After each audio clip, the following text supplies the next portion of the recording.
Hey everybody, happy Thursday. Now today's question actually comes from Patreon, and if you don't know what Patreon is, I'll link it in the description, but it's a way to support creators, and it's honestly the way that my channel is able to sustain. So big shout out to all of my Patreon patrons. But let's get into that question. And the question is, hey Katie, I don't know if this is too much to ask for one of your videos, but I didn't know where else I could ask it. Is it possible for people to use sex as a form of self-harm? I don't know if that even makes sense, but when I was little, I had what can best be described as a family who did a lot of body shaming. Now I'm left wondering if some of the not so great choices I've made around men are tied to that in a way, and if it could be a form of self-harm. I don't know if this is making any sort of sense, but it doesn't really make sense to me either. It just sort of feels off. And before I jump into the answer, don't forget to subscribe if you haven't already, and turn on those notifications, which is the bell next to that subscribe button, so you don't miss out on any of my videos. Now let's get into the answer. The short of it is yes, sex can be used as a form of self-harm.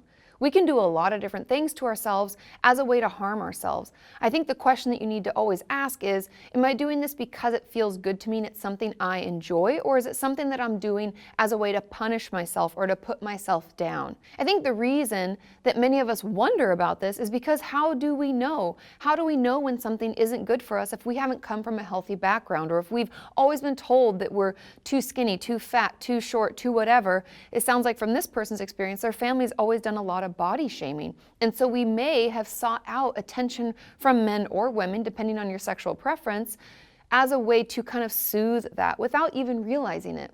And the way that we find out of whether or not something is done for self-harm reasons is in therapy. We're going to have to talk it out because it's not just black and white, like yes or no. Processing through a lot of the things that could have happened in our childhood is why therapy is so beneficial. Even if you don't feel like you've been traumatized in your childhood, just having someone body shame you over and over can slowly change the way we feel about ourselves. And so once we've worked in therapy to heal that and talk about it, only then can it be revealed to us all the behaviors that we've done as a result. For example, let's say we grew up in an alcoholic home. Let's say our father was an alcoholic, and we grew up feeling like everything was chaotic, nothing was under our control, and we didn't really know how to keep it all together. In therapy, we can talk about that. We can process it. We can go to Al-Anon, or they can get an AA. Maybe they're recovered. Whatever that process is as we get older and as we go through it, only then, once we've healed in therapy, realized all that went on and the things that we may have done, can we look back and see, hey, maybe all those relationships in my teens were really bad. Maybe that was because I was seeking out someone like my father. And the reason that we actually do that, because I don't think I've talked about this before, the reason that we do that is because our brain is very adaptive, and it's trying to find a better way for that to turn out for us. Does that make sense? So in a way, we're going into relationships with people similar to, let's say, our alcoholic father, because it wants to give us a better result. It wants to give us a better outcome. It keeps thinking, well, maybe if I try something just a little different, it'll come out differently and things can be better.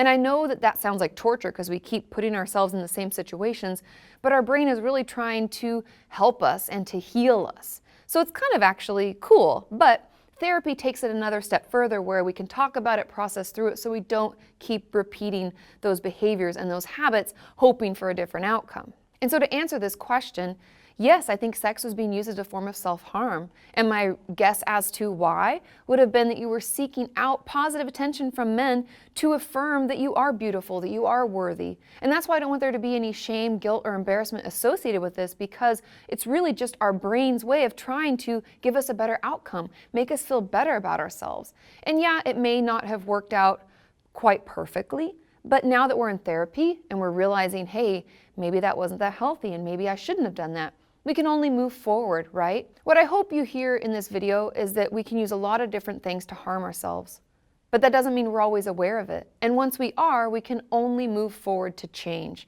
And so if there's something you're struggling with and you think you're using it as self-harm, I hope that this video speaks to you. I hope it reminds you that nothing's wrong with you, that we all go through tough periods, and it's really just our brain's way of trying to give us a better outcome.